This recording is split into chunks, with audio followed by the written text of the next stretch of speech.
Jewelry can say many things on your wedding day.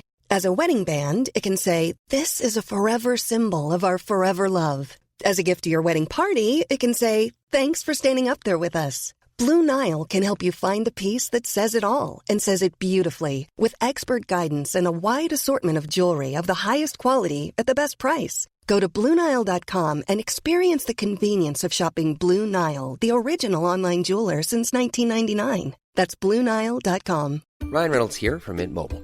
With the price of just about everything going up during inflation, we thought we'd bring our prices down. So to help us, we brought in a reverse auctioneer, which is apparently a thing. Mint Mobile Unlimited Premium Wireless. How to get 30, 30, how to get 30, how to get 20, 20, 20, how to get 20, 20, how to get 15, 15, 15, 15, just $15 a month? Sold! Give it a try at mintmobile.com/switch. $45 up front for 3 months plus taxes and fees. Promo rate for new customers for limited time. Unlimited more than 40 gigabytes per month. Slows full terms at mintmobile.com.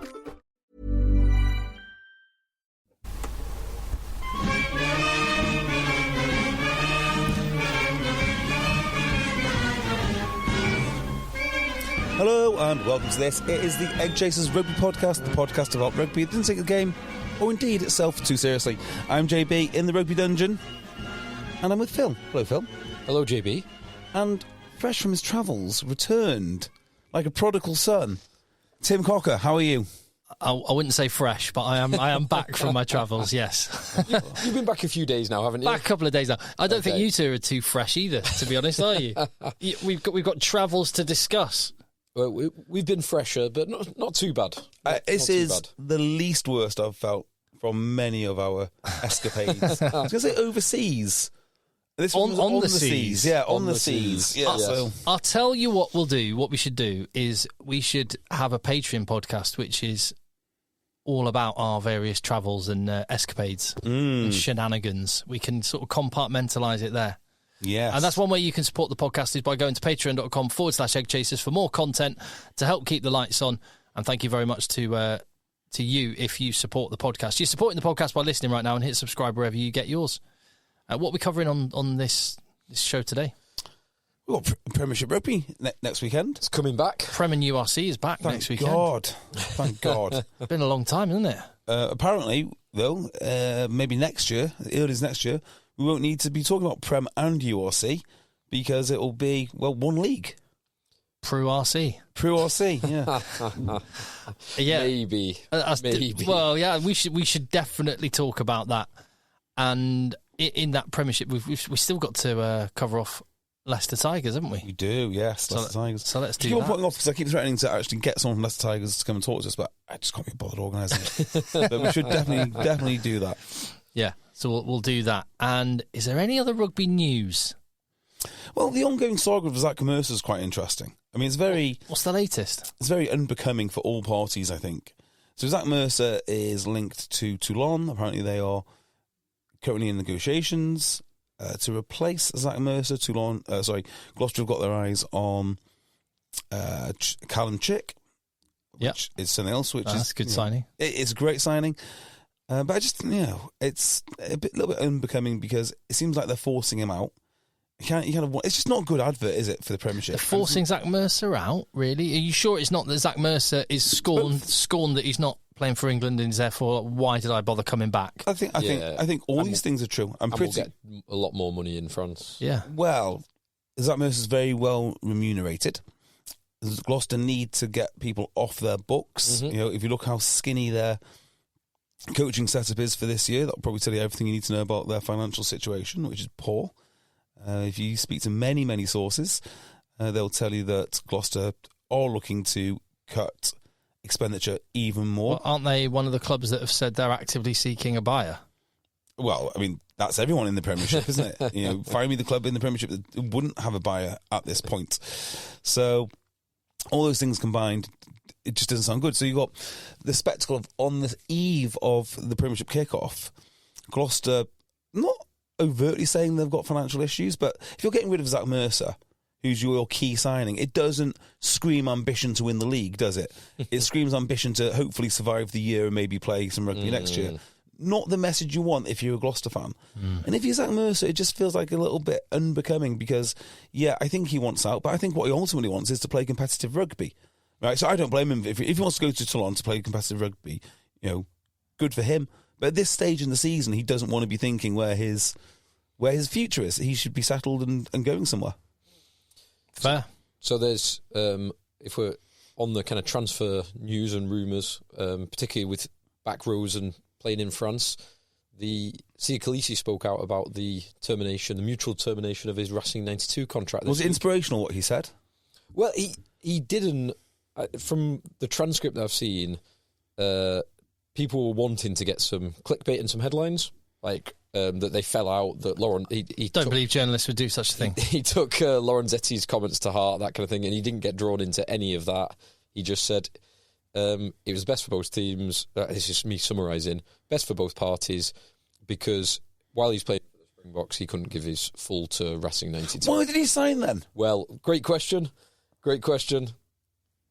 I couldn't give my all to my club employer. He knew what the contract was. Who were paying him £750,000. He didn't really do his due diligence. I mean, if that was the reason. How much due diligence do you need? You're getting paid this amount of money. What is it? A part-time job? What did he need to know? The due diligence is 12 months ago or 18 months ago when he signed, there wasn't not even comparable, but an attractive offer on the table from South Africa. There has subsequently become an attractive offer to be back in South Africa. So it's on that side, it's not even due diligence. It's just on the due diligence. I kind of appreciate if he was doing his own shopping for clubs, and he just happened to stumble into a club which he didn't like. Yeah, maybe. Okay, I mean, I could possibly leave Tok H and go somewhere else in Manchester. I just find it's the wrong culture. But I don't have an agent, and I'm also not the highest paid player or one of the probably the most valuable player in terms of my image and most well-known players. Yeah.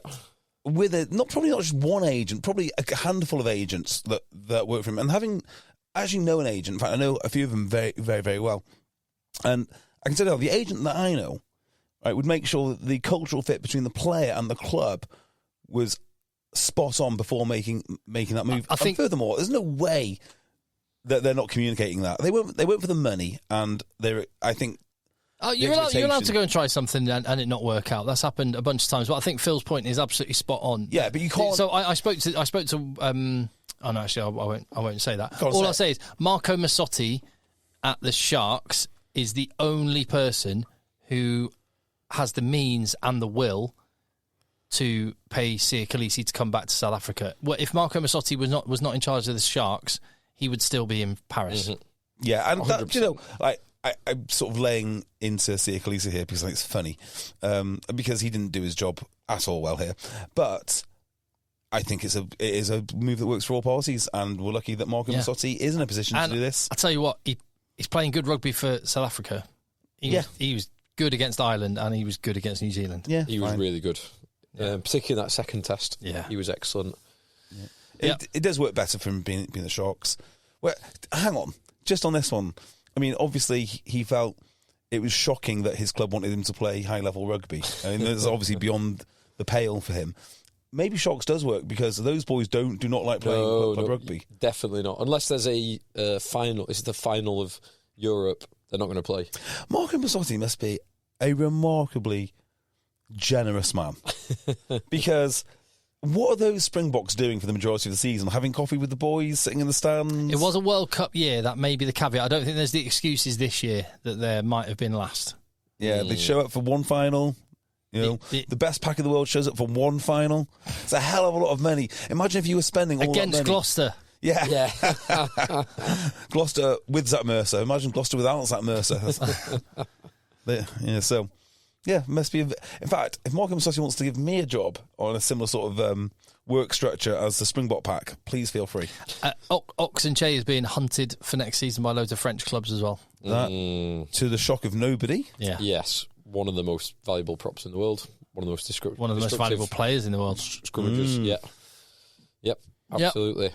Yep. And well, he's a fan of cake, so they make some good pastries in France. They do. Patisserie Boulangerie will go wild to have him as one of their customers. So just back to Racing, there was a rumour, maybe it's not rumour, maybe it's true. I think it's true. I'm sure I've heard Jamie Roberts reference this in interview. But when he went to Racing, he was one of the few players that was allowed to live in Paris for that exact reason. That can't be right. No, they all live outside of Paris. What? Right, and the reason is because Paris is, well, I mean, I did enjoy it last time, actually. But it's because big city, don't want the boys out partying. But Jamie Roberts I think he must have been in his 30s by the time that he got there. You can't treat adults like that. You absolutely can. And what's a safe distance to live? Because like Uber exists. Yeah, Uber does exist. They can get a taxi or a train. Belgium. Well, there's some quite well-known stories of Alex Ferguson not letting lads buy their own property. So if you were a young boy... Well, like buying property, but then Alex Ferguson would turn up intermittently on a Tuesday night or a Friday night to make sure you're doing your recovery. Well, and if you were in the academy and you'd graduated to the first team, you had to ask Alex Ferguson if you could buy your own property. And often he would say no, because being in the academy house, he had more control. You had to be certain that you were going to be there for the long term, and you had to go in and ask him, and he'd say yes or no, you can buy your own house. I love it. That's amazing. So, Jamie Roberts in Paris, yeah, fine. We'll see a Kolisi allowed to live in Paris. Well, we all know what happened to Dan Carter when he lived in Paris. We do. Allegedly. The rumours. Well, the top 14 is up and running as well, and the Pro D2 and the competitions are brilliant. In fact, right now as we record, aren't we 15 minutes into Toulouse against La Rochelle? Are we? An hour and 15 minutes into Toulouse. Oh, really? Yeah. What's the score at the minute?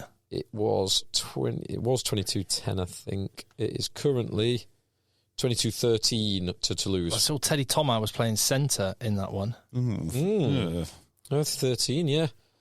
22. Last time I saw him, he'd put on a bit of size. So maybe it suits him. Hastoy was at fullback. 15, yeah. With the Higher West at 10. We watched the end of the Bordeaux-Lyon game last night. Which your beloved Bordeaux, Phil. Oh. We were in a working man's club in Falmouth, all huddled around the phone, watching the last 10 minutes of Bordeaux-Lyon, and it was a glorious finish. Well, not if you're a Bordeaux fan. No, it wasn't. It was an entertaining finish. And let's see if Tim will know. Who started 10 for Bordeaux?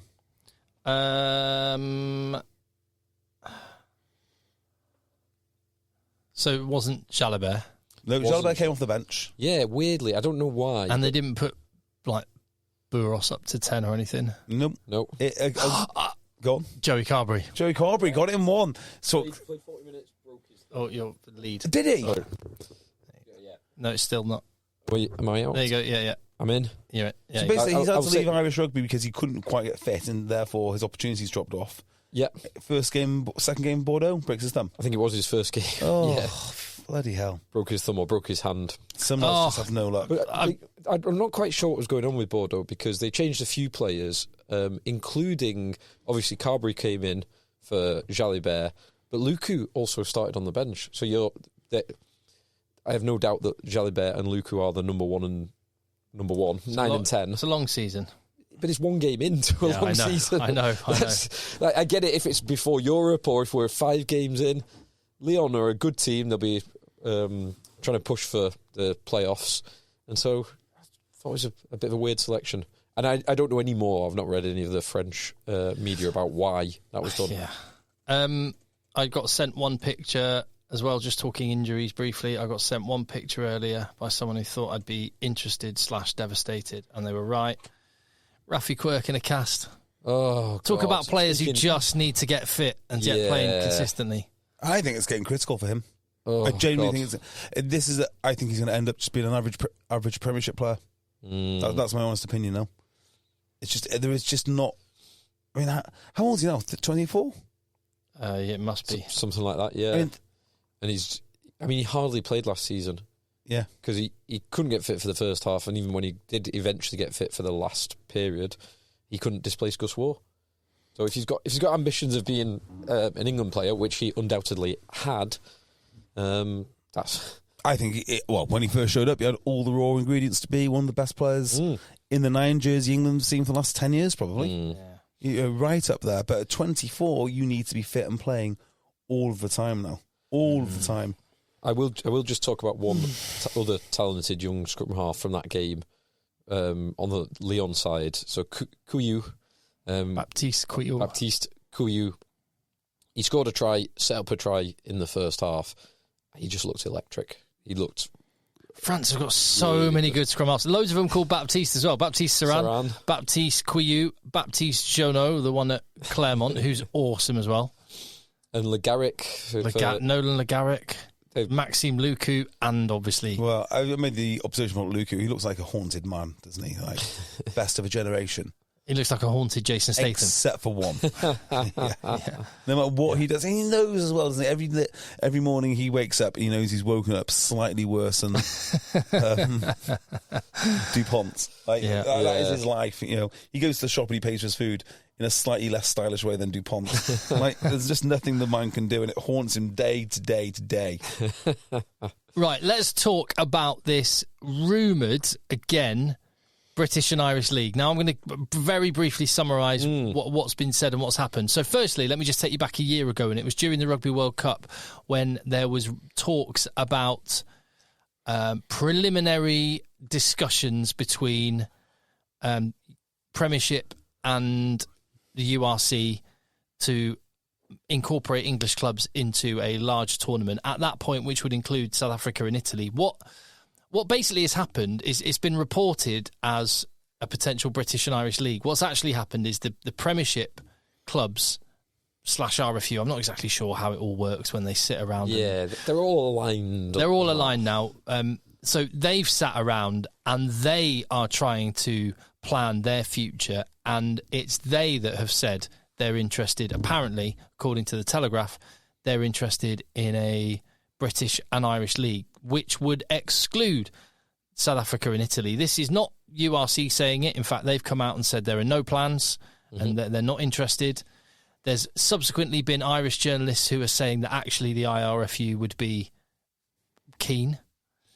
So it's all smoke and mirrors, and at the minute it's the English clubs.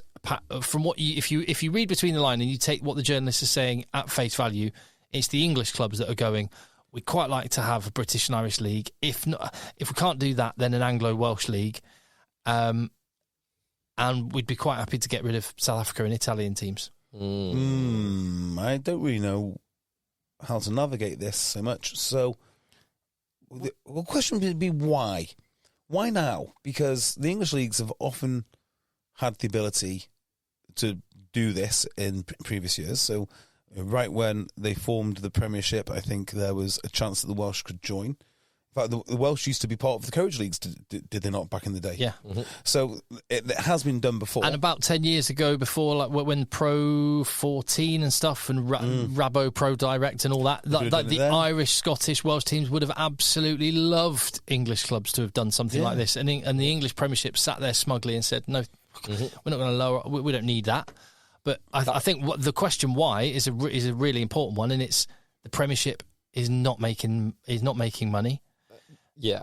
They've lost a load of match day receipts because there's only 18 games in a regular season now, not 22. That's a significant chunk of change. It's not losing money, because that would mean, well, how can we tell the difference from other years? They all lose money all the time. The big difference is they're unable to attract new investors because of the evil CVC deal. Well, right? And that's the problem. So they're looking at how much they're losing, and they're looking at each other around these boardrooms and thinking, which one of these owners is going to back out next? Because the next one to back out basically kills the league. So you're relying on 10 men. 10 men, because it is men. Well, we've seen that with the RFU PGP deal. They're pumping. They're propping up the system. All that needs to happen. They're subsidising these owners. Yeah. So when we had 13 teams, we could lose 3. I mean, it felt bad at the time. It felt like it made us all look a bit tin pots. But deep down, I think the RFU probably wanted that to happen. They probably wanted to get from 13 shareholders in Premiership in Premier Rugby down to 10. The calendar makes more sense. There's less rugby. They were happy for those clubs to die. Right now, that is not the case. So you're looking around and talk about fragile systems. Well, I might talk about that later, actually. But they've built an incredibly fragile system. So exactly as you pointed out, Tim, that new deal is there to prop up the clubs. And all the clubs are looking at each other like, as soon as one of you goes, a 9-team league is not sustainable. Can I add one further thing as well? The Champions Cup, they've killed it. Yep. They've killed the Champions Cup, in my opinion. I mean, the final, I was there. It was incredible. Yeah, you didn't say hello to us, I remember. Oh, yeah, you were there as well. Yeah. The final was amazing. The knockout stages are brilliant. They have killed the Champions Cup, and I don't think it'll exist after 2030. Well, what would be the point in it? Yeah, well, no, regardless, even if it carries on with Premiership and URC and Top 14 and everything separately, I still don't think it will exist. Oh, do about that. I'll look at one thing. The Premier Sports are the broadcaster of the Champions Cup this year. TNT Sport did not want it. Now, I don't know this to be the case. Mm-hmm. I would imagine that the money the Champions Cup is getting in broadcast money is way hang on. less. Have I not told you what I thought it was? Go on. Somebody told it. I mean, oh God, what is the figure? It's like fraction. I would imagine it's a fraction. I've been told the figure, and it's like a tenth of what it was. Like it's honestly peanuts. Yeah. What the hell was that figure? Well, if we take the principle of what you're saying is whatever... It was something like 20 million to... It was nothing. So like, if we take the principle, I could quite imagine that is the case, that what TNT were paying, Premier Sport are paying a fraction of. Yeah, it's literally like a tenth. It's... I don't have the figure to hand because I've forgotten it. I was told a few weeks ago. And yeah, it's very, very small. So if it was, as you said, I don't know what it was. If you said it was 20, then what you're saying is it's now down to something like 2. Yeah. And TNT Sport have just gone, I don't want it. Yeah. So yeah, I could believe it was a fraction, but and so that just says to me that I just don't think it's going to last. Well, to be fair, the Champions Cup is one of those competitions which could easily resurrect itself because it's so good. But you've got to stop messing around with it. You've got to give us a format that everyone understands. You've got to make it exciting. It can't be these 2 silly pools. It can't be, it can't be Super League from 10 years ago. I think it's too late. I think they've messed. I think they've ruined it. I think you might be right. Because you change. You take. It's going to take 3 years for people to get used to the changes. So if they go back to a traditional pool, the changes are absolutely rubbish. I love the knockout stages, but 24 teams down to 16 in the knockout, meaning you can win one game and get through. It's straight knockout. It's just bullshit. Straight knockout. Let's get it done. Yeah, you can't have straight knockout because of the money, though. No, but that's what I would do. I'd love to have an FA Cup thing with. I'd love to have an FA Cup style straight knockout. That'd be ace. And then you have now, and I know you guys were very much against the South African teams joining it. I was less so, but the ridiculous logistics of the South African teams being in there, meaning that they can't host a home. Well, with the scheduling they have for it, where they have back-to-back knockout weekends. Because of that's it. Yeah, it is entirely because of the ridiculous. Scheduling, which led to the kind of farce of it wasn't Sharks. It was the Bulls going to Northampton in a quarter-final with their B team. No, yeah, you had that, but you also had... was it the Sharks? It was the Sharks in the Challenge Cup. Played their home. Yeah, they played at Harlequins. They played at home at the Stoop. So their home game was at the Stoop, which obviously there are a lot of South Africans in London. Yeah. But that's not a home game for them. Yeah, it's not the guys that show up for them every week, is it? And exactly. That's wrong. So, yeah. So there's a few things. First of all, in my mind, people like domestic leagues. I'm starting to come around to that more and more. These big international leagues, I've not seen one work in rugby. I mean, I have seen one work when they're not messed around with. The early Super Rugby felt like it worked, but mind you, I was 12 when I was watching that. So Super 12 was good. Yeah, but it did feel like it worked. Like it felt like this is a real competition. That great Crusaders team against that really great Bulls team in about 2007 was awesome. And the Brumbies emerged, and the Brumbies were brilliant. Early 2000s. Literally every. I think even until 2014, when I remember watching it when the Waratahs won it in 20, and the Reds a couple of years before. Waratahs, Reds, and Brumbies. All three were legit teams, and they only had three of them. And you had the 5 New Zealanders and the 4 South Africans, and that worked. And this is the lesson the European Cup needs to take, which is as soon as they started messing around with it and expanding it and all the rest, it just fell to pieces. Something similar for the URC. The URC has chopped and changed. It's been Celtic League. It's had 2 conferences. It's had 3 years consistent. Yeah, yes, and now actually it feels like that is becoming quite a good competition now. It certainly feels like it might be the senior competition to the Premiership, but they've got to stick with that format. I think chopping and changing the URC at this point would be ridiculous. But I could see why the RFU. So I think we all understand why Premiership Rugby and the RFU would want to do it. The English and Irish or British and Irish League. We can understand why the Welsh teams would. The Irish teams, there is I think they'd probably be the most resistant to it, but I think they would do for two reasons. There's sort of three reasons, actually. One, South Africa is obviously a big rugby market. If you're getting rid of them to go with the English is probably broadly comparable. It's a broadly comparable country size, and it's a richer country. So the money on the table is probably going to be comparable to the South African teams. However, there are two direct advantages to the RFU. One, you don't have to have the ridiculous scheduling and travel, the logistics problem that you undoubtedly do for South Africa. Mm-hmm. And two, the Irish teams, and certainly the Irish team they care about in Leinster, is better than all of the Premiership clubs. So they're not going to... It's less likely for them to get embarrassingly beaten in a semi-final or final again. Well, on that, I mean, I wonder if the South Africa URC relationship works for the following reasons. URC get loads of eyeballs because, as Tim will tell you, South Africa. Do they like rugby? I think they're quite fond of it. Yeah, I reckon that. Yeah, so it boosts their eyeballs, and for South Africa, they get good, hard, cold, valuable currency. Which they don't have access to in South Africa. Yeah. So those two things work. Now, but the eyeballs is comparable, and the South African benefit, the IRFU don't care about the South African benefit. If anything, they don't want to be pumping money into the South African Union. No, I completely agree with that. Also, the logistics aren't that straightforward. So it's quite straightforward to go to Dublin, but it's not as straightforward to go to Connacht, or even Lechley, to be honest. Yeah, but it's more straightforward than going to Pretoria.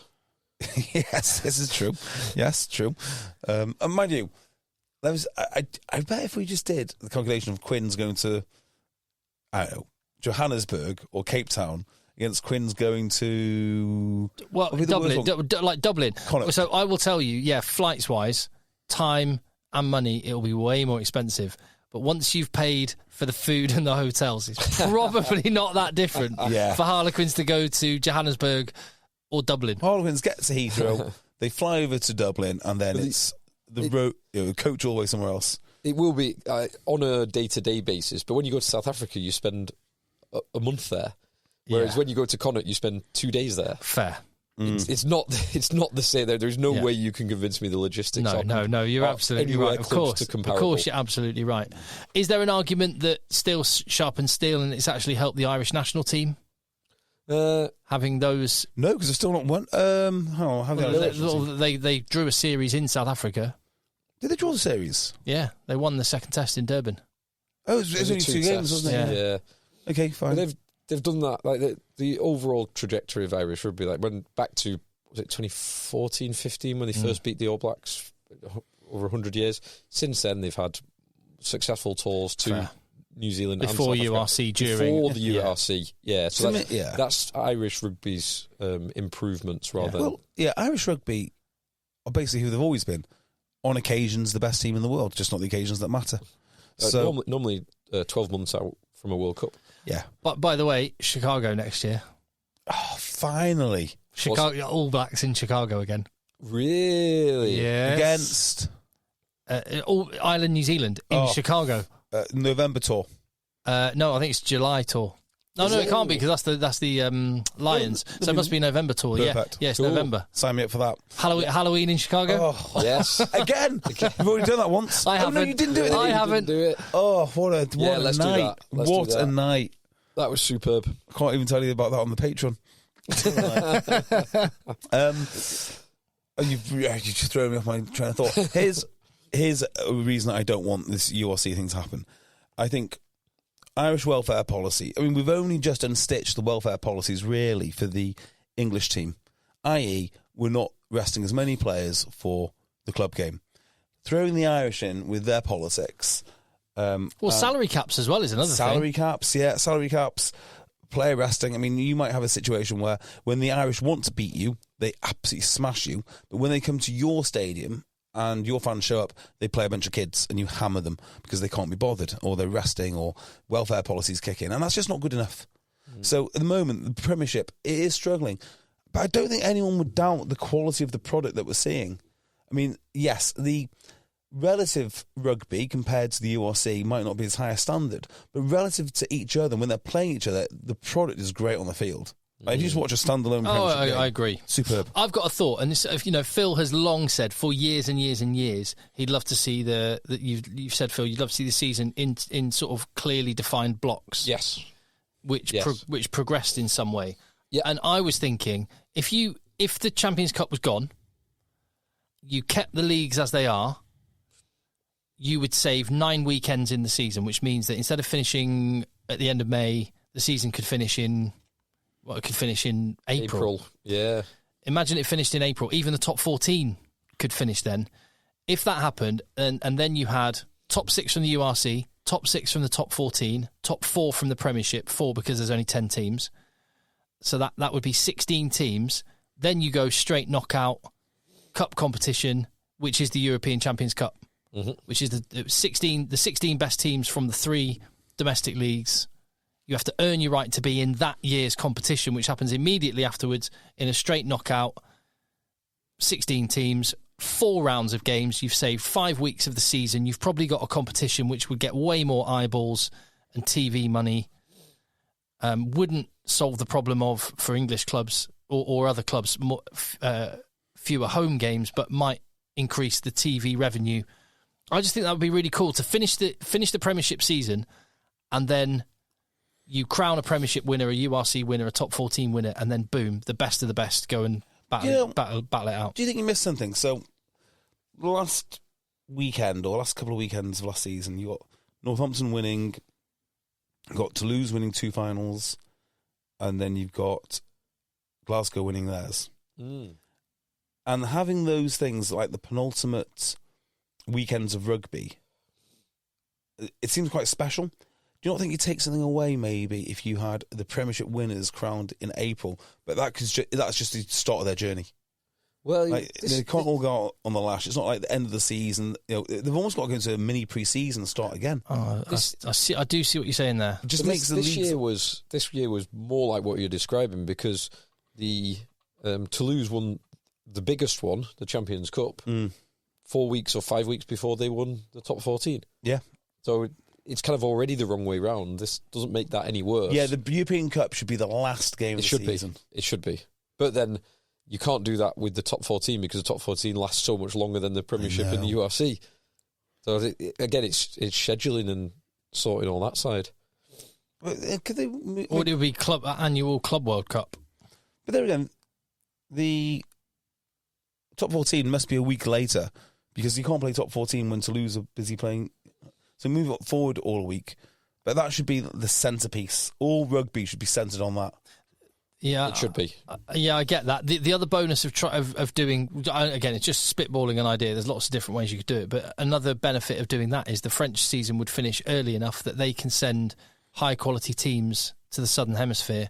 Because that's one thing we're robbed of, is France playing against New Zealand, France playing against South Africa. Yeah, because they can't. Because of the scheduling. Again, which is the ridiculous reason why many people say Dupont cannot be regarded as such a great player, because he's only, what's the stat people say? He's only played 10 minutes in the Southern Hemisphere.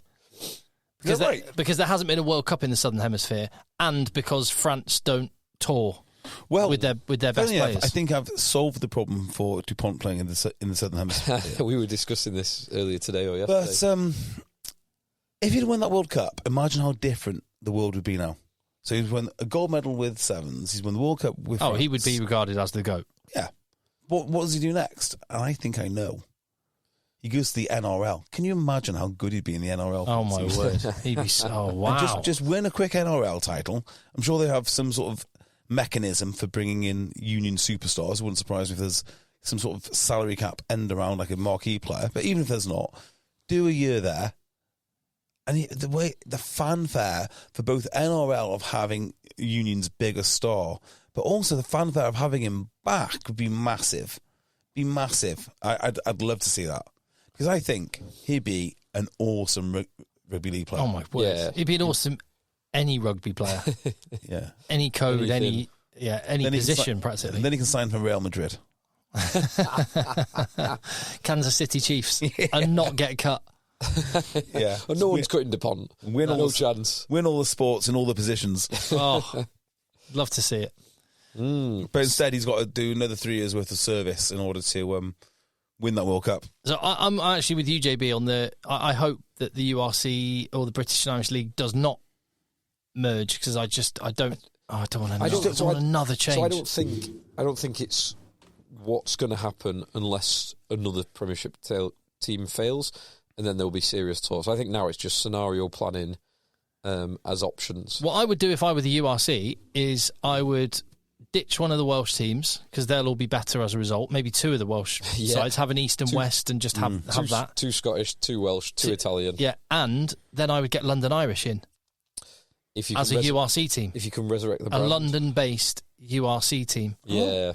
We have spoken about that a few times. I think the Irish... A fifth Irish province. But just think a second about the lessons learned from, say, Australia and South Africa of expanding a relatively... No, South Africa doesn't count, I guess. London, though. Yeah, but these expansion teams so seldom work. All those Irish and South Africans, even Leinster fans who'd have a place, an away game to go and watch in London against London Irish, the South Africans that would have 4 away games to go and watch in London Irish. I think you can make that work. I think that could work. Interesting. It would be a home team. It would be better than bloody Dragons. It would be like a home game for the away team. Yeah. Because all of the Dubliners would go when Leinster go. All of the boys from Durban would go when the Sharks go. I think that there is a way of doing that. But again, that weakens English rugby. And it's one way to get these clubs back without completely shafting the right way of doing things, because this new PGP setup looks basically primed to get Wasps, London Irish, straight back in at the top. Yeah, I don't see that. I think that's what when you look into the PGP, I think that's basically what it's set up to do, to have... Basically, the RFU and the Premiership Rugby are not being honest about what they want to do. I don't believe that. That's not the RFU that I know. They're just not being honest. If they were being honest, they would just say, we don't want promotion and relegation, and we want to get London Irish and why? And They're just dead teams now. I mean, it's not like they have any corporate power behind them or any owner, or there's no one of note behind these teams now. They're just dead. But you've got the IP, like having an Irish team in London, or an exile team in London, let's call it. That's quite an attractive proposition. And Wasps, just because of all their historic successes, it's the IP is worth something. But do you know when you see like the women's teams in like Leicester colours, and you think that's just not Leicester? Do you know what I mean? Like they're wearing the Leicester top, but it's not Leicester. Like they've done none of the things that Leicester have. They're just wearing the top. It's like cosplay, like Leicester Tigers. I would see Wasps as the same thing. It's not really Wasps. It's cosplay Wasps.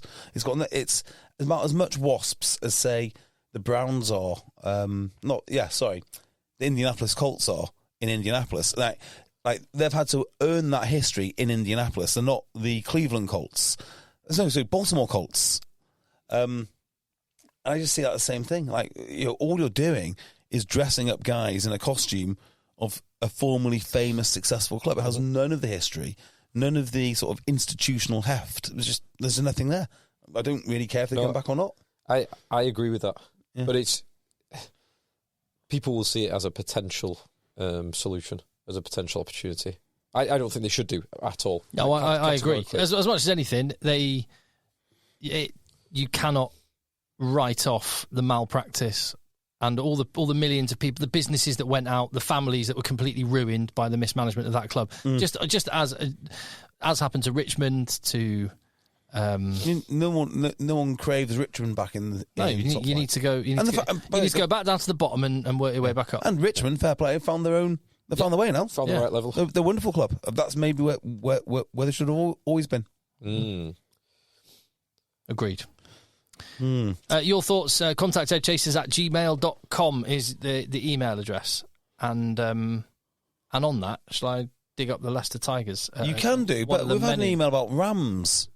Rams? Oh, okay, yeah. Have a read about Rams. Okay, seeing as we were just talking about Richmond in that league, in National 1.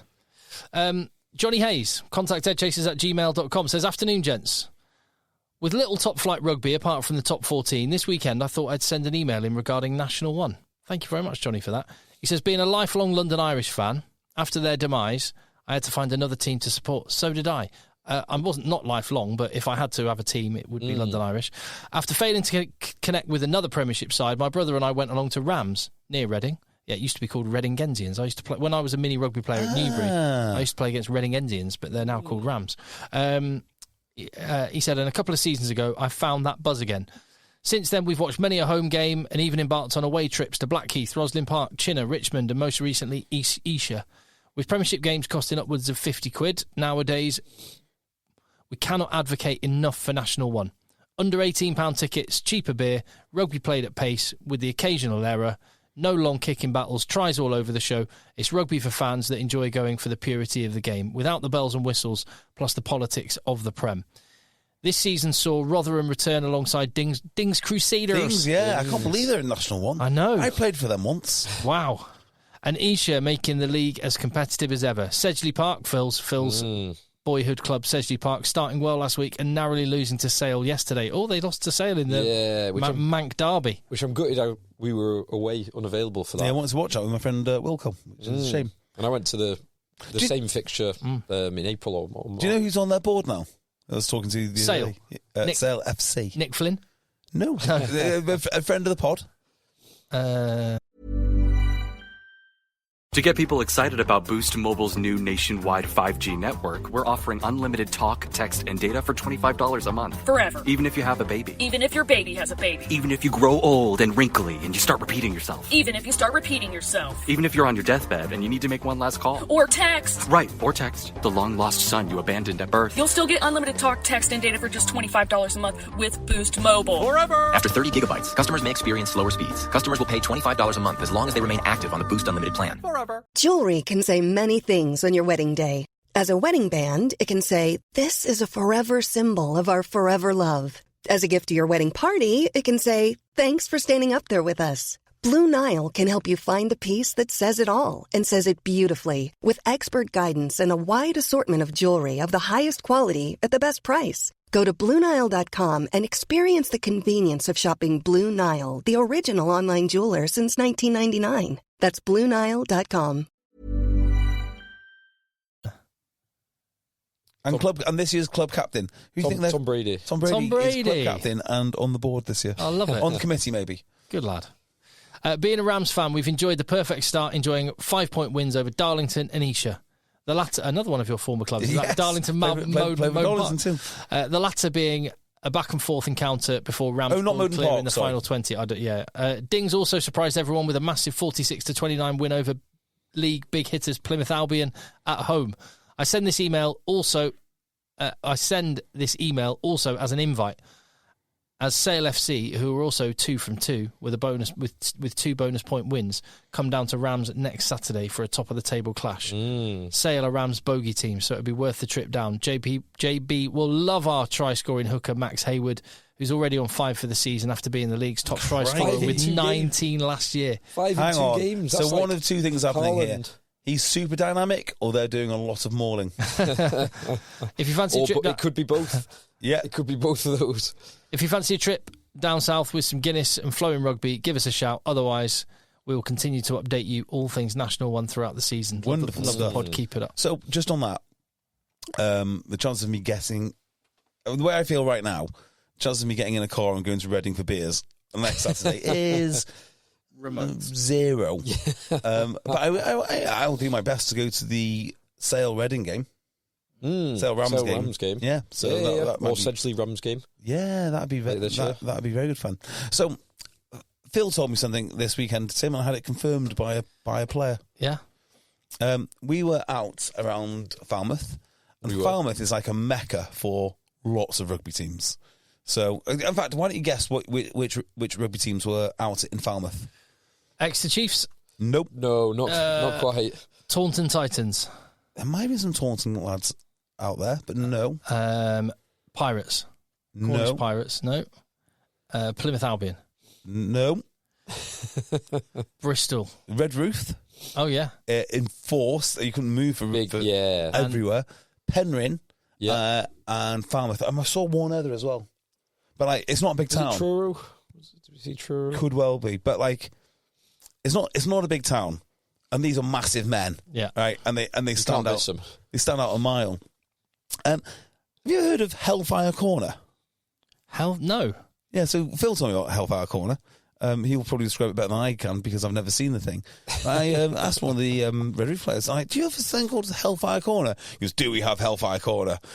Come to Hellfire Corner, mate. You'll hate it.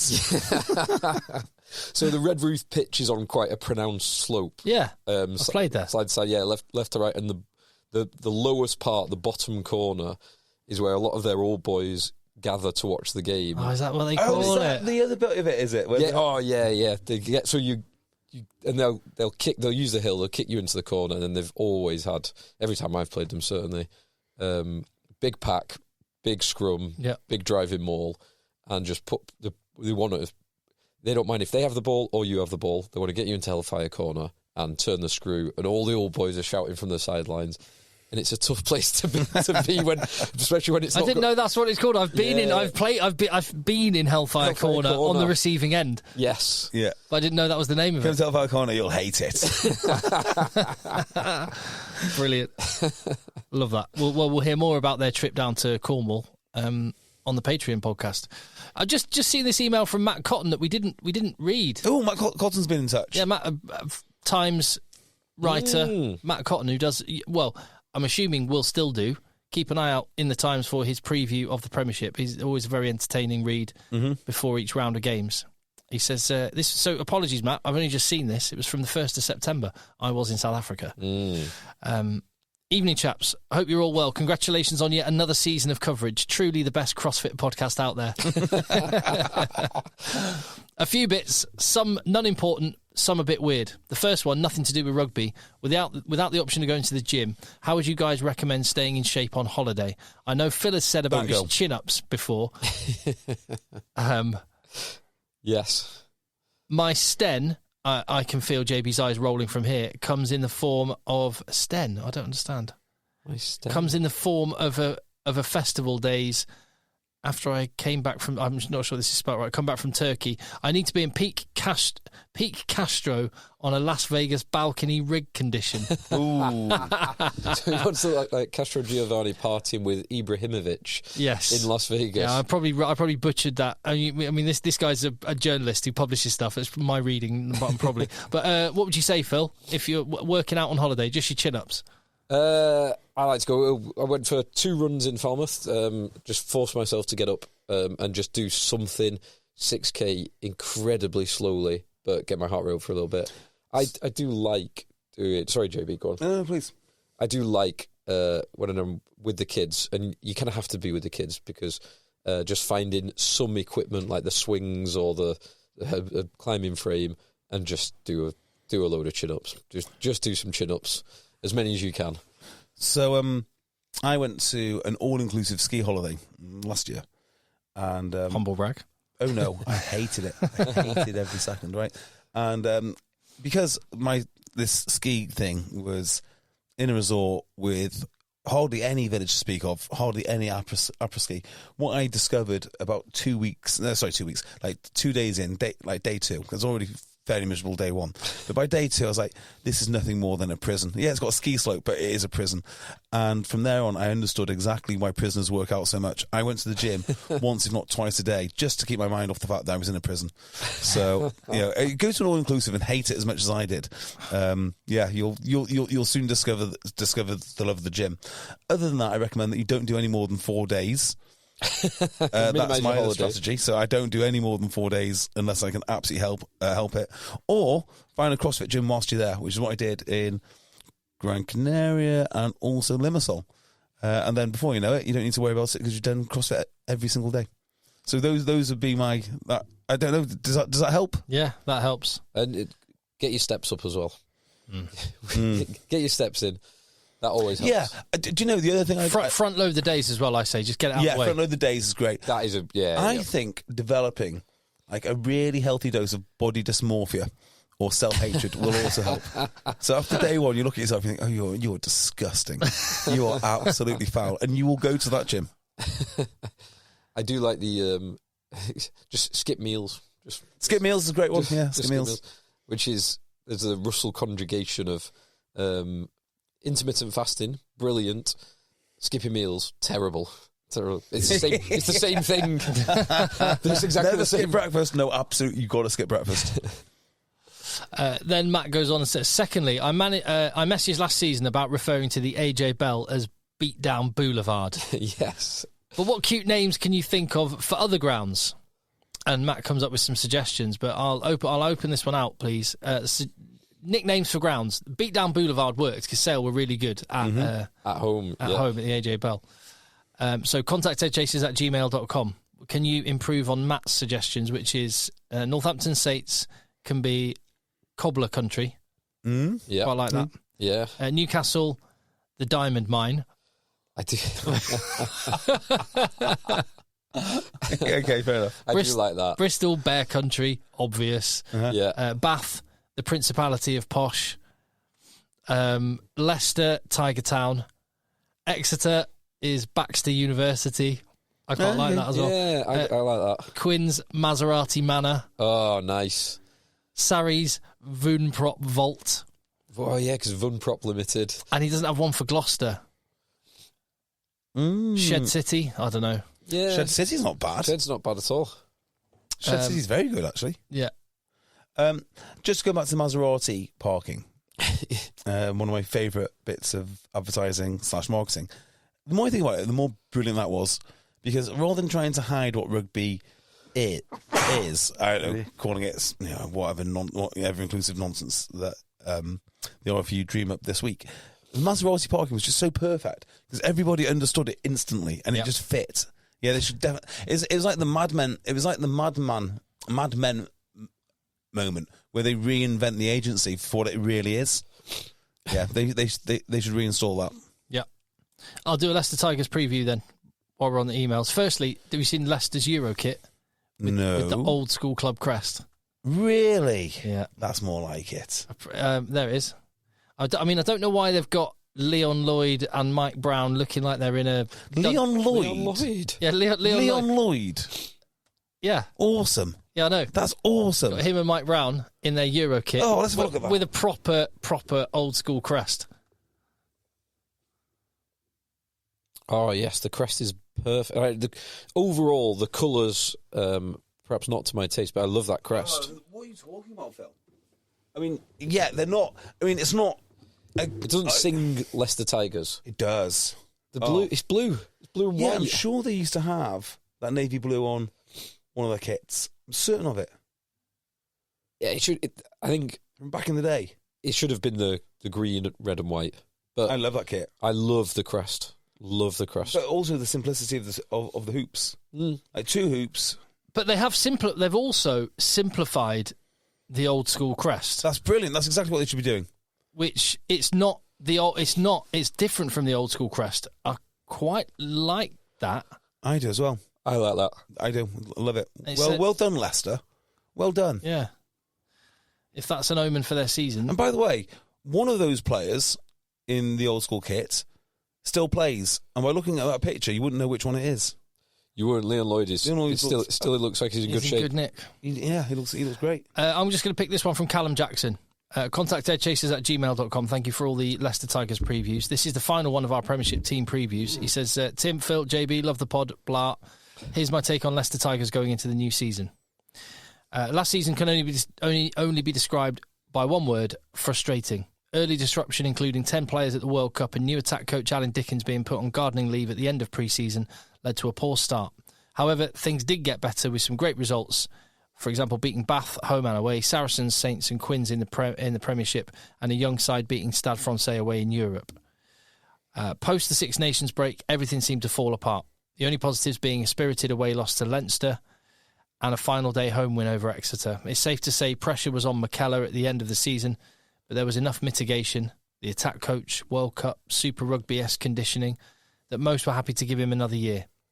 It should also be noted we had the joint best defence with Sale while having a better points difference, but finished 5 places lower overall. Interesting. Obviously, something major changed behind the scenes between the announcement of our coaching setup and McKellar leaving, with Tigers moving on to Michael Checker, our 7th head coach in 7 years. That is a damning stat, isn't it? It is. Some of those are placeholders, though, aren't they, to be fair? Well, yeah, and Borthwick was there for 2 years. 3? So 2.5. 3. Yeah, because he oversaw the absolutely horrendous season. Then he won it. He won, and then he gets and he was the gone. final, and he's gone. Yeah. It looks like we're in another season of, quote, transition. McKellar did all of our confirmed transfer business, so Checker is going to have to work around that. For outgoings, we granted Charlie Atkinson and Kieran Wilkinson early releases. Yeah, Kieran Wilkinson, who Charlie Morgan did quite a good tweet. So last season, do you know how many minutes he got outside of Premiership Cup for Leicester across the full season? 0. 27. Oh, bloody hell. So he had 3 Premiership Cup games and then was in the squad for 4 other games, 1 Champions Cup and 3 Premiership, and got 27 minutes. That's it. They also released their only Academy 10, leaving them with Andre Pollard as the only out-and-out 10 at the club, although... they've signed Ben Volavola since, so... Yeah. Ben Volavola? Yeah. That's a name I've not heard for ages. Yeah. The biggest loss for Tigers is undoubtedly Jasper Wiese, who's left for Japanese payday. Other senior leavers of note are Nick Dolly, Matt Scott. Nick Dolly, who feels like he's hardly played. Yeah. Since getting England caps. Yeah, burst onto the scene, playing very, very well, and then just injured. Yeah, Matt Scott, and finally Guy Porter, who sadly had to retire. As for incoming players, we have Wales loose head Nicky Smith. Yeah. Australia's centre Isaiah Parisi. Who I'm quite excited to see him play. Yeah, agreed. South Africa under-20s number 8, Corne Beats. And finally, Coventry centre and player of the year, Will Wand. So not many players coming in, no. but some good ones. You were going to say something, JB? No, it's fine. Will Wand, there's like what position, but he said centre. Yeah. Jasper Wiese is a huge loss. Massive. Because he's such a destructive carrier. They have got a young South African in for Jasper Wiese, and he will be available every week, so we'll see. But no, definitely a big loss. As for players to keep an eye out for, lock and younger brother of Ollie, Lewis Chesham, 6'9" and 120 kilos. Yeah, who played England under 20s the last few years. Back rows, Emeka Ilioni, who's played a bit over the last season or good. 2, who looks like he could be handy. And Finn Carnduff, who captained England's under 20s. In the backs, centre Joseph Woodward, no relation, may have a breakout season, while wing Jack Kinder is an absolute speed merchant. He was in the England under-20s team. I know the name. I know the name. Elsewhere, I'm hoping JVP, Kelly and Stewart can kick on after stalling in recent seasons. I suspect they might have burned out a little with all of them having 80-plus club appearances plus international caps by the age of 22, 23. Also of note is the return from long-term injury of Anthony Watson and Ben Youngs. I was just going to say Anthony Watson. Yeah. He's got to show he's worth the money. And he's got to show his talent because he's such a good player. But I feel like he's hardly ever done it in club colours. Do you know? Hardly ever even for Bath, and he was there for so long. Yeah, so I would disagree with that statement. In his first year at Leicester Tigers, it felt like he was really coming on and really enjoying his rugby again. Last year, a bit injured. Is it me, or does his mind seem to wander? Like, in his performances in general, it's like he's always... Yeah, you're right. It doesn't seem to translate that often. And I think it's almost directly linked to how much he's enjoying his rugby, because at the end of Bath, there's no denying he wasn't enjoying it. Well, you can't enjoy being injured as much as he's... No, you can't. When he's fit for a length of time, he's absolutely ace. And he still is. One of the good metrics, or certainly was, Fantasy Rugby Draft, that we were reminiscing about a bit over this weekend. But he was never a great asset, partly because of England, partly because he was so injured. But even when he did play for Bath, his stats were never that good. No, they weren't. But as for England and for the Lions, dynamite. Absolutely dynamite. Interesting.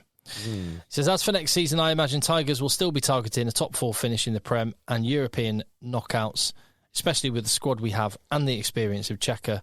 If we can just get our attack firing slightly, we should easily be able to meet those targets and more. Perhaps the biggest challenge of all next season is just simply keeping our coaching setup together and maintaining stability in the squad. They've got a class squad. It's very good. It's way better than their position last year. If I had a concern about them, it'd be Xhaka. That'd be my biggest concern. Because he's this character who just seems to have loads and loads of jobs. When was the last time he was really, really good? Waratahs? He won Super Rugby with Waratahs. He goes to Australia.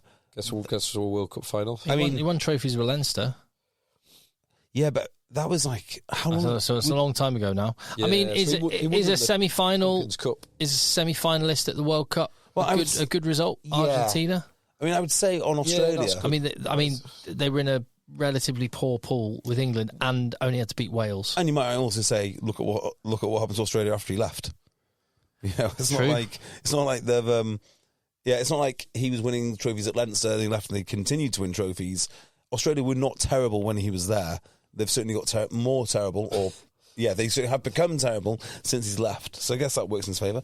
Semi-final for Argentina is a good shout. Yeah. Last year. But he's not done. So since Waratahs, which is 10 years ago now. Yeah. He's not done any club. It's going to be fun, though, isn't he? I think so. It makes me want to be back being a reporter for again, because I'd love it, like him and Dimes. Imagine, I'd love to be working a Newcastle Leicester game. Just get to interview those two. I mean,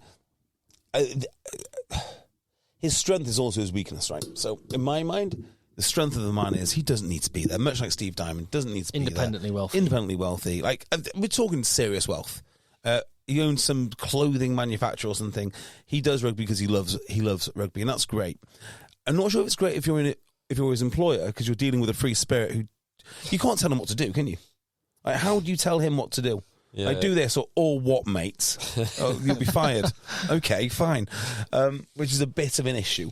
Yeah, you'll be on to your 8th coach in 7 years then if you fire me. Yeah. So all the power is with Xhaka. But do you know what else I massively respect? I do think that international coaching is a tiny bit of a grift. You've said you've used much stronger words than that repeatedly recently. Yeah, I mean, if you're just handed there's a handful of guys that just get the best players in the world over and over again, and they are in the international circuit, and they don't want to go down to club level because it's bloody hard. So massive respect to Xhaka for taking this on. Yeah. Because if you're not top 4, you've failed. So if you think you're good, go to the Premiership or go to club rugby. I don't think you're a good coach, really, unless you're getting it done in top 14 or the Premiership. I mean, you can be obviously a good coach, but that's where you prove that you're a good coach. Everything else is nonsense. Yeah, I'm excited to see Leicester this year. I'm excited to see Xhaka, both for see how he does, see how he copes, see how he gets them playing, and also, exactly as you said, for the post-match, the pre-match, all of that side of things will be great.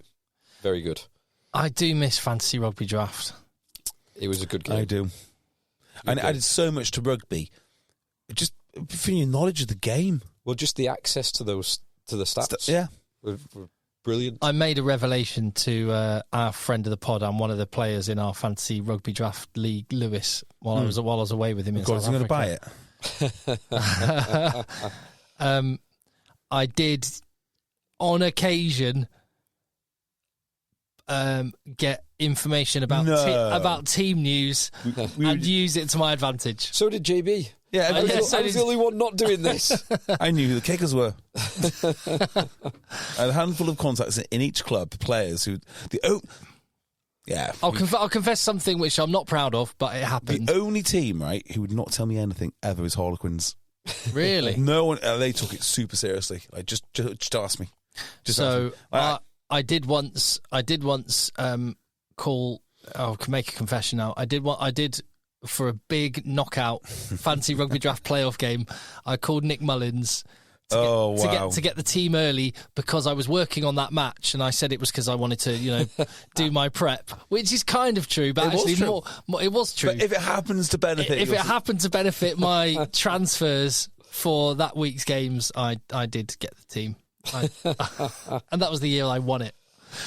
Anyway, is that the year I forgot I was playing a final? Yes. Oh, gutted like that. Yes.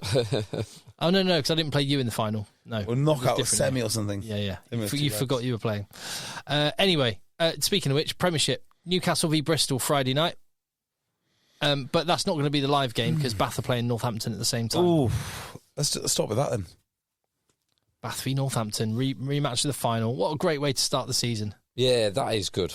That's good that they've scheduled. So these guys are going to go full strength, right? Opening game, and it is where? At the Rec. Bath. At the Rec. Okay. Well, this is out of order. That's the first thing I'd say. So two things should happen every year. Number one, the Premiership launch should never be in Twickenham. It should be at the home of the champions. So Northampton are the champions. The launch of the Premiership season should be an event where Northampton host it a few weeks before the season starts. The fact it's in Twickenham is a farce. Number two, the opening game of the season should always be televised, and it should always be the champions at home in front of their home crowd. Because for a lot of those guys, particularly if, say if you win the league, but you did it from fourth or third, Northampton did not do that for the record. Yeah. Your fans have not been able to support you at home, and then you go to the final and you've still not been home. It's your first time home with the trophy since the end of last season. And it's just a massive occasion. You should never have the champions playing away. Never, never, never. Yeah, I do agree with that. And particularly with it being Bath. The repeat of the final is good. That's good scheduling. But yeah, I think you're right. It should be at Saints. Yeah, I mean, that's a really simple thing, isn't it, you can do to make it a much bigger event. Yeah. So, okay, well, there's that. We haven't seen teams yet or anything, but that'll be a belter. Who do you think let's assume they're both going to all guns blazing, which I imagine they are, first game of the season. Do you see any people starting who didn't start last year? Well, other than the obvious, like Courtney and Lewis Ludlam. And Yeah, because of people leaving. So what do you reckon the Northampton back row will be? Joanno Augustus, Tom Pearson. Yeah. And... I'd like to see Kemeny, who they brought in from Australia. And Kemeny. Could be Alex Coles shunted to 6 as well, in that Courtney Law's role. Possibly. Kemeny, I think he's brought in as he's going to be playing 6, so it'd be good to see him. But then they'll have the same back line: Mitchell, Finn Smith, Dingwall, Odendahl, Freeman, Slightholme, Furbank. I mean, and they've got others. They've got Hendy and... Hendy, who's such an awkward character. You've got Sam Graham as well, that could play back row. So Sam Graham, that's the one I was thinking of, yeah. Sam Graham. They've got options. So, in my mind, I'm just thinking about the first choice Bath team. What I'm going to put out, I think that pack is going to be too much for them. It's about right. So I was thinking about this, because with their centres, they've got Cam Redpath and Ollie Lawrence. Which is great. Dynamite. I know he's a local boy, but what's the lad? Ajomo needs to go somewhere else. He has to leave Bath. Why? Because he's not playing. Oh, he is playing? Not really. I think he's the perfect foil for those two. Because he needs to be the main at his age and at his stage in his career. We were thinking a couple of years ago he was going to be in the England squad and in the England team. Yeah, so he's hardly played. Max Ajomo, as much as he's a Bath lad, he needs to get the hell out of there. That's an interesting point. So I'd like him to stay there because I think he is capable of winning the starting position, but also the utility he gives them, because he can play 13-12 in the style of both those other players, but he also does a bit of 10. But I think you're right. If he wants to play for England, he's got to be starting. And if he's not able to force into the Bath starting centres, he needs to go elsewhere. Yeah. Do you not think... I'm just defending him now, as I would do. Oh, no, I'm not defending him. I'm saying he's good enough to be a Premiership starter and a potential England international. But let me just add something to this. Do you think we put too much weight on starting? Because I think we do. I think he needs to get minutes under his... Well, no, I know the point you're making, and I agree with it, but you need a body of work and minutes and experience in order to get good enough to play international rugby, and he has not had those minutes. No, and it's hard, isn't it, to say, we're going to pick this guy... No, is it hard to say you're going to pick this guy because he's great off the bench? If that's your thing, being great, as long as you do it every single week, because all the front row do exactly that. But the front rows are different, because they generally play... like 50 minutes and 30 minutes, or 45 and 35. So there's generally it's kind of a known split on front row because it's more attritional. It's harder work.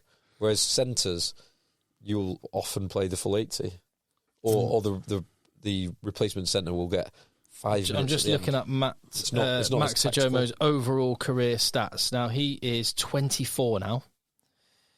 And his was his birthday yesterday? His total career stat. He's 24 and he has started 50 matches in his whole career. That's not quite enough, is it? No. Needs a few more. And I don't know how many of those are Premiership Cup or whatever. Yeah. Premiership, he's started 39 games. That's over a season's worth of games, though. It is. It's yeah, two but seasons worth of games. He's 24. He's not a kid anymore. No. He's at an age where people. What was Redpath started? It's a good question. Let me have a look. That's if this website's correct, by the way. It seems. I reckon Lawrence has not got many more than that because Lawrence did not play often for Worcester. So Redpath is also 24. They're both 24. Okay, Redpath's also 24. This will be interesting then. Cam Redpath has, let's look at career overall. He has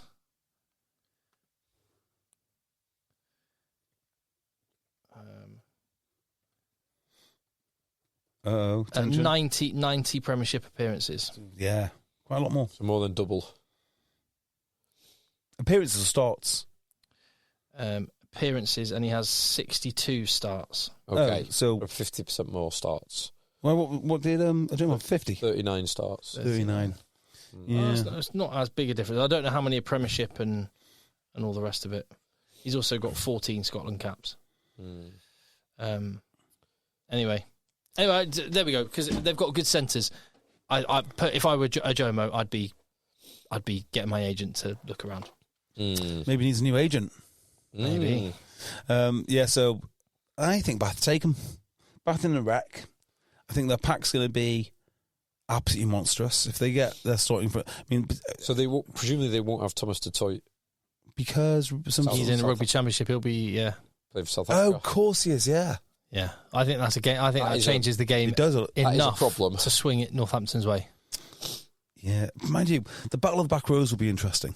It will be. You know, if you've got Underhill, Hill, and Barbary, that's pretty ferocious, isn't it? Yeah. I mean, and Klute coming off the bench. I want to see Guy Pepper as well. Yes. So I mean, I want him to get some serious game time this year. Yeah, I think the Bath pack are going to have too much for them. I'm going to go Bath. That's a hell of a game to kick off with. What's the name of the under-20s Northampton back row? Who's brilliant. Pollock. Pollock. He is very good. Henry Pollock. Yeah, he's another youngster I want to see. So he should be getting game time this season. For Northampton. Yeah, that's a really good shout. That's a really, really, Still think Bath win it, though. Cool. Bristol are going to beat Newcastle. Agreed. Yes. Yeah. Exeter, Leicester. So Exeter, right, I managed to put a few more pounds on one of their props who's already very big. What's his name? Joseph Scott. Yes, he's big. Another one. The one that moved from Northampton? Yes, him. Painter. Aaron Painter. Their scrum, put more kgs on Aaron Painter. Allegedly, their scrum is over a ton now. So their biggest scrum is over a ton. Thank you to... I keep saying Talking Tribe. It is Talking Tribe. Or Tribe Talking. Tribe Talking and Talking Tribe. Talking Tribe. A good podcast. Well worth checking out. Yeah. Thanks to them for... they are without someone who would be in that biggest pack because Jacques Vermaelen he got injured. They beat Ulster. Henry Slade's injured as well. At the weekend. Oh, wow. So I'm going to say Leicester. Exeter at home. Oh, so sorry. This is Exeter Saracens, Exeter Leicester. Oh, Exeter Leicester. I'm going to say if Leicester put their full team out, they nudge it. They edge it. Where are they playing? At Sandy Park. Well, Leicester won't have their most expensive player, their marquee player. Andre Pollard. Oh, good point. And you highlighted that, well, they do now have a fly half, but the drop-off from Andre Pollard to Ben Vola, who's been playing. All right. That's up in the air just on that, right? I would back any team who have been consistently coached by Rob Baxter into a new season who are fully fit, and they'll know exactly what they need to do. Leicester Tigers are under a new coach, and it might take a bit of time. Yeah, that's fair. It's fair shout. That give me Exeter on this. I might go Exeter as well. Actually, Gloucester Saracens. It's going to be interesting to see how the new lad, what's his name, the Crusader? Yeah, that guy. Fergus Burke. Yeah, I think it is.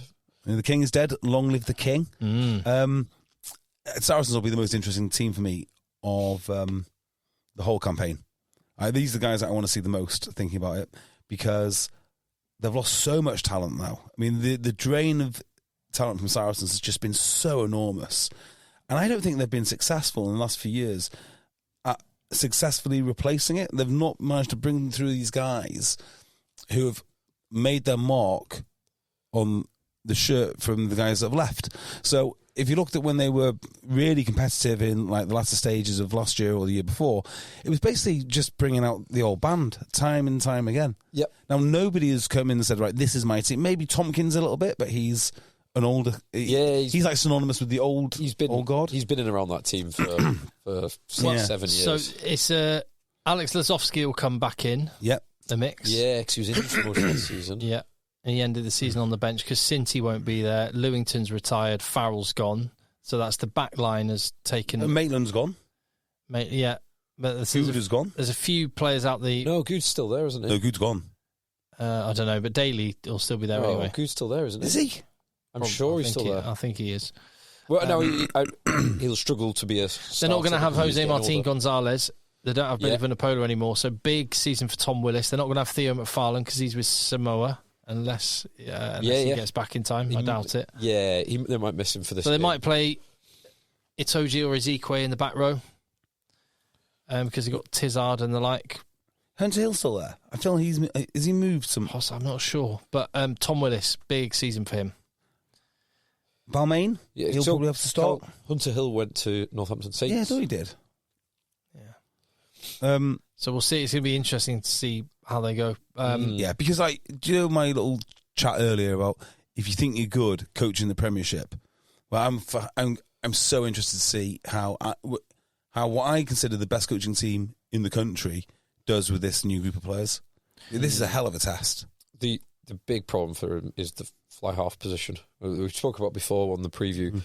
Louis Johnson, who's come in, who's from Newcastle, very talented but very inexperienced, and Fergus Burke. He's English qualified. Was in the Crusaders setup, but not played.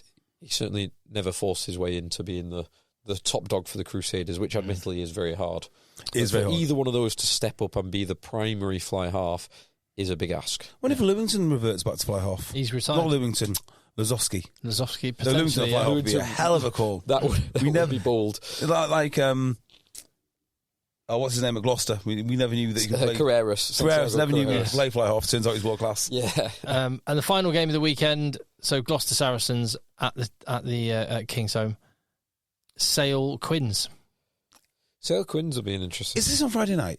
Sunday. Sunday night, or is it like Sunday afternoon? It'll be like 2:30 or 3. Do I want to go to that? So I think it was a single Sale game last year. And I feel this year I'm going to try and rekindle my love of watching Sale. I think I might because I want to see what their centre combination is now. No Sam James. Naisalevu. Oh yeah, Naisalevu, yeah. And Rob Dupree Dupree will go to 12. Yeah. I think will be what happens. I'm sure that's how they lined up against. Yeah, they had 2 weeks Dupree. ago. They had Dupree at 12 and Sam James at 13 when they lost to Bath in the semi-final. So yeah, Naisalevu definitely comes into 13, and then Dupree at 12 probably. Oh, with those back row options, if Tom Curry's fit, although is he still injured? I don't know. Perma injured. Yeah, unfortunately. Yeah, but if Dan Dupree is back, so I'm sure in the pre-season that I saw, Jean-Luc Dupree was starting at number 8, which is bad because Dan Dupree is the better. He's the best Dupree, and he's the best number 8. One thing I was thinking when I was watching South Africa play in those games recently, and the way they're trying to play now with more offloading and stuff, so I'm like, this is the perfect game plan for the Dupree twins. because some of those South African forwards are absolute mutants. Their hands aren't great. Dan Dupree's offloading is insanely good. I'm going to have to stop you here, Tim. It's not. It is. It's not. It is. I appreciate the sentiment, but... It is. They've got a better handling skill set. No. They do. They do not. They do. As a family. No, mate, they do. All three of them. I'm telling you, they do. Dan Dupree's offloading is legit awesome. Let me just... No. So I'm just going to carry on saying no because I don't think it is. But also, how much... he's so physically dominant against Newcastle or wherever it is when he's throwing offloads, and they don't always come off. I just don't know that you get that kind of physical dominance playing international rugby. I've just looked. There's a video online, and again, this is very anecdotal, but there is a video on YouTube. Dan Dupree, the offload king. He's not the offload king. I mean, Sonny Bill Williams is the offload king. Bill Matter is the offload king. I mean, these are not. This is not the same. I'm telling. Same beast. I'm gonna dig my heels out on this. We can discuss this another time, and when he gets back playing, we'll follow it this season. We'll follow it this season. All right. Dan Dupree's offloading is insane, and on that metric alone, like Jasper Wiese is awesome. But with the way that South Africa are trying to play, Dan Dupree might be the absolutely perfect number 8 for them. Let me tell you exactly how this is going to go down. Dan Dupree will continue to offload really well against Newcastle and Gloucester and a few others, right? And it'll be fine, and we'll all say it's great. If you put him in a South African shirt, this will be a disaster of epic proportion. Why does Jasper Wiese work? He keeps his body low to the ground, and he ploughs through people's knees, and he recycles the ball. Dan Dupree is an amazing physical specimen. He's probably one of the best physical specimens in rugby, but because he tends to run too upright. If you're looking for those offloads, he's going to get smashed everywhere. And don't get me wrong, he's an incredible athlete, but sometimes you need to play in a more simplified way in order to get over the gain line in international rugby. His offloading, I'd like to see it. I think it'd be entertaining. I don't think it'd work. So other games next weekend, we've got the full URC starting. There's also the Pacific Nations Cup concluding with Fiji against Japan and the Rugby Championship. So Australia and New Zealand, who are the two bottom-ranked sides in the Rugby Championship, at the moment they play against each other. So that'll be an interesting test. That's for what Australia. they call the wooden spoon in the Southern Hemisphere. They call it the Bledisloe Cup. And Argentina, South Africa, who are the top two teams. South Africa travelling to Argentina. They're going to roll them over and win the Rugby Championship next weekend. I think South Africa. So your fan base hopes undefeated. So there'll be back-to-back games, won't there? There'll be two games in Argentina. I'll call my mate Scalk, see what he has to say. And JDV. Oh, how did that go? That was great. Was it? It was cool. Did you do it in person or? No, I did it there at there's a school in Cape Town called Bishops, which is where our Lord and Saviour Sacha Feinberg and Gomazulu went as a pupil, and they filmed their weekly rugby pass show there, and I was on the recent episode. Awesome, yeah, very cool. The URC fixtures are Edinburgh against Leinster, Cardiff against Zebre, Sharks against Lions, Dragons Ospreys, Stormers Bulls, and Munster Connacht. And Benetton Scarlets and Ulster Glasgow. Ulster Glasgow is a pretty tasty one to kick off with, isn't it? I'm not that confident about Ulster at the moment. Stormers Bulls, that's a grudge match. That'll be well worth watching. Historically, Western Province against, what were they called at the time? The Bulls... Northern Transvaal or something. Anyway, I feel I need a URC team. I just feel that South African teams just fit too well. I can't. Who would your? You feel like a Bulls kind of guy. Bulls does sound right. But you called them cowards for most of last season. I can't quite get on board with their behaviour last year. But yeah, Bulls do seem like... Because they've got a kind of bullying pack. They haven't electric backs, but they've got a forward pack that just goes and bullies and people. It's in their DNA. They've always been horrible. They've always, even back in the day, when we talk about early Super Rugby, that's what they were. They were absolutely... They were evil. They were legitimately evil. I like that. But you've already got Benetton as your URC team after Dean Budd gave you a shirt. Yep. No, he didn't. Who gave me that? Someone from the URC gave me that. I can't remember who. Oh, did they? Yeah. Very much appreciate it. Very much appreciate it. It's a lovely shirt. Phil's got a URC team, Ulster. I need a URC team. It would probably be Glasgow, to be honest. I've got a soft spot for Glasgow as well. Yeah. I mean, I love Glasgow as a city. It's cool. Same. Big fan of Glasgow. I've not ironed out who I want to win the the top 14 yet. So one thing at a time. Okay. Cool. I'm waiting for Stuart Lancaster and St. Owen to leave Paris and then get replaced by, I don't know who. Steve Diamond. And at fly half, someone who behaved like Dan Carter. Oh. La Rochelle went ahead against Toulouse, and then another late score meant that Toulouse won it. Oh. Fair play. Yeah. There we go. We're done. We'll see you on the Patreon pod for more. Patreon.com/EggChasers. Let the boys end. The boys end.